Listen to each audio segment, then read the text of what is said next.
तुम्हारा इनकाउंटर कर दिया जाएगा। किस चौराहे पर तुम्हारे खोपड़ी में गोली दाग दी जाएगी और किस चौराहे पर हजारों गुंडे आरएसएस के आएंगे और तुमको कत्ल कर देंगे। ये इस देश में और इस प्रदेश में चल रहा है।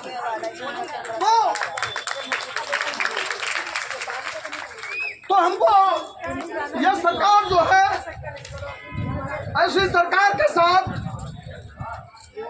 हमको जो तैयारी है, इससे और बेहतर तैयारी के साथ हम लोगों को मैदान में उतरना है।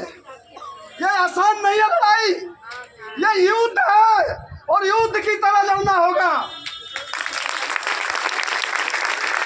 जो हमारा दुश्मन है वो बहुत ताकतवर है, उसके पास साधन है, संसाधन है और एक पूरा शासन प्रशासन का पूरा अमला है। कल देखा होगा आप लोगों ने, पूरा उत्तर प्रदेश का स्वास्थ्य महकमा बिलबिला उठा। कल आप लोगों ने एक बार विरोध की आवाज उठाई तो पूरा स्वास्थ्य महकमा बिलबिला उठा। अभी तो ये शुरुआत है। योगी साहब सुन लीजिए, हमारी आवाज वहां तक पहुंचेगी जरूर। योगी साहब सुन लीजिए कि अभी तो ये अंगड़ाई है।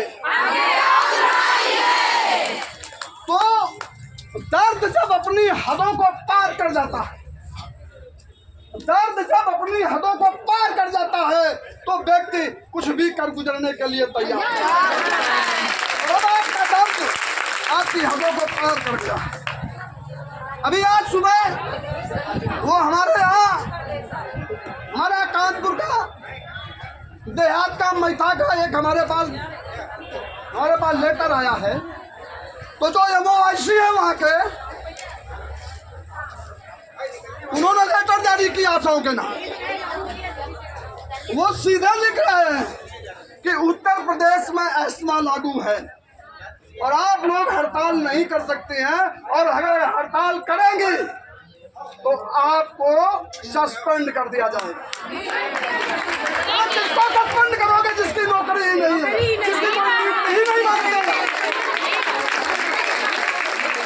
और उसको यह नहीं पता है कि एस्मा मजदूरों पर लगाया जाता है, सरकारी कर्मचारियों पर लगाया जाता है। और आप हमको ना तो राज्य कर्मचारी मानते हैं और ना ही मजदूर मानते हैं।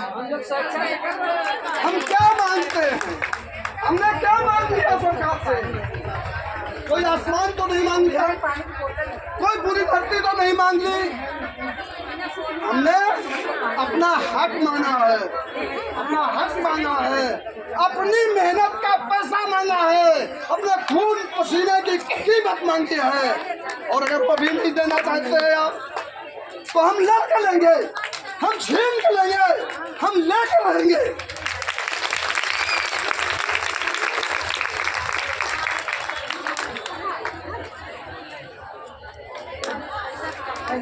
तो आज की ये बात है,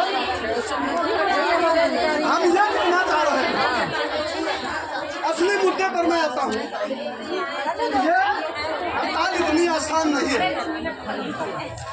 इसमें अभी और दबाव और दमन बढ़ेगा, और दमन बढ़ेगा। अभी हो सकता है कि वो कल कोई अधिकारी का हमारे गुलाबे भाई 8-10 कर देंगे, अभी हमारी की नहीं बोल। और ये यहाँ पर बैठे हुए अधिकारी ये खुद जानते हैं। मैं इसी कार्यालय की एक बात बताता हूँ आपको कि यहाँ के एक उच्च अधिकारी आए और उनके ऊपर डीएम का दबाव पड़ा। कोई फर्जी दस्तावेज थे, फर्जी लूट का मामला था, कोई भ्रष्टाचार में कोई जुड़ी हुई फाइल थी। डीएम ने कहा इस पर साइन कर दीजिए। हमारे अधिकारी ने मना कर दिया कि मैं साइन नहीं करूंगा, यह फर्जी दस्तावेज है। तो और उसके बाद उन्होंने एक प्रेस कॉन्फ्रेंस की और उसमें तमाम भ्रष्टाचार के आरोप लगाए। भ्रष्टाचार के आरोपों की जांच होनी चाहिए थी, उस अधिकारी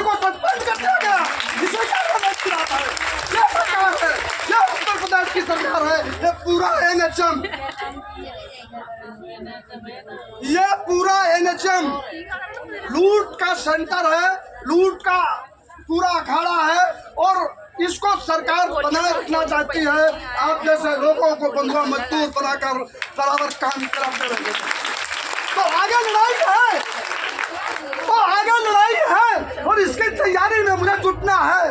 अभी हम कल 80% के साथ कामयाबी के साथ खड़े हुए। कल का पोलियो अभियान राष्ट्रीय कार्यक्रम, लोग कह रहे हैं, इनके अधिकारी कह रहे हैं कि बच्चों के भविष्य का सवाल है। हमारे बच्चे क्या कर रहे हैं भाई? हम 2.5 लाख के बच्चे, हमारे बच्चों का भविष्य नहीं है, हमारा जीवन कोई जीवन नहीं है। तो ये लड़ाई हमारे जीवन की है, हमारे बच्चों के भविष्य की है और इस देश की आज़ादी को बचाने की है, इस देश के लोकतंत्र को बचाने की है। अन्यथा सब कुछ खत्म हो जाएगा। आज हमारी माँ रोती है, आज हमारी माँ सुबह रो रही थी